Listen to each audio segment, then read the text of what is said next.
save the wretch like me. And First Holy Communion, very powerful. And then you'll be in full communion with the church. Isn't that wonderful? Spend just a few minutes with Father Michael Janowski, Come on in, guys. Welcome. How are you?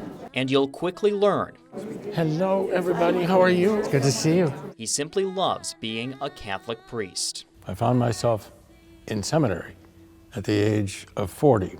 But every year that I completed, I kept going because I really enjoyed it, I really liked it, and I felt the call within me to say, okay, this is what I'm really supposed to do.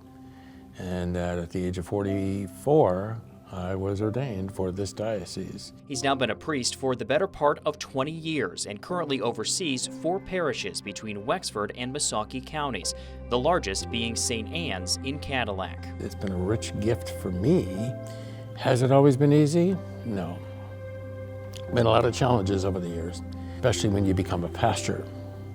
Being a priest is one thing, serving in the pastoral, liturgical, or sacramental capacity. When you become pastor, you become in charge of the administration and everything else that goes along with that. And to help in that role, there's typically been a second priest, known as an associate pastor, assigned to the cluster of parishes in Wexford and Missaukee counties. But earlier this year, the Diocese of Gaylord had an opening at another parish, assigning that role to Father Michael's associate. And I found myself alone, and I said to our bishop, what do? I can't bilocate. I need to have some help. That help came in the form of Father Kunal Singh from India. When you started studying in seminary, did you expect that you'd be asked to come to the United States? No, I never thought that I could come here and do. But I had a faith, if you love God, God will love to you, and wherever He wants, He'll take you to. Priests like Father Kunal coming from overseas to serve in the United States is something the Catholic Church has relied on for years, as it battles a decline in the number of new priests and a rise in the number of aging and retiring priests.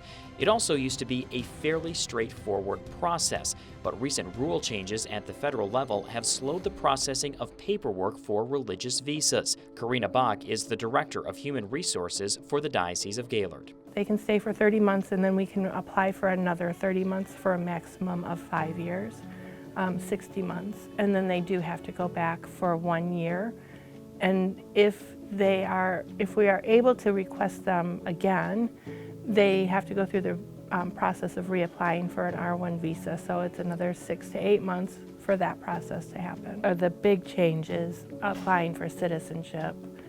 If that route is chosen, you have to apply sooner and it takes longer. We've had one priest who's lost documents due to fires set by Boko Haram, so they're not replaceable. Trying to find them, it has been difficult for him. All legal wrangling aside, it's also a process that requires tremendous sacrifice. When I got ready to come here, my mother poured out her tears, and all my relatives, even 2 of my brothers, those who pushed me from, no, okay, no problem, you go. Those 2 also poured out their tears, and so that made me a little saddened moment.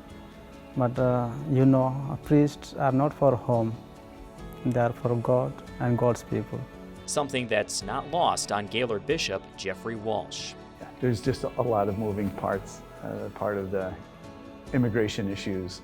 But the bottom line for us at the human level, we want to make sure that they feel in communion with the church, and we extend to them such gratitude for their willingness to sacrifice what they've done. The Diocese of Gaylord is still working to bring 2 more international priests to northern Michigan, and it's likely they'll continue needing their help, with the diocese not scheduled to ordain a new priest for another 4 years. The priority for us is to raise up our own priestly vocations from our families and allow them to flourish within, a culture that they were able to grow up in and experience in the new way, serving the people of northern Michigan as a priest.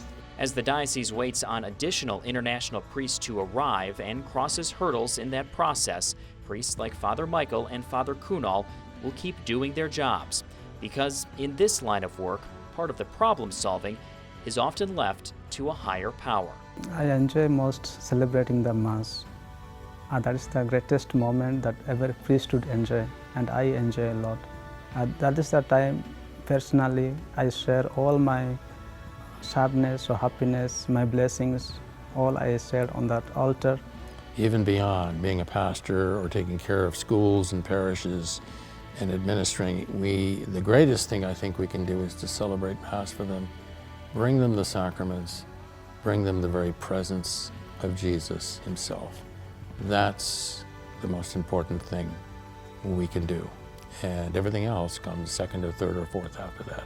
For 9 and 10 News, I'm David Leiden.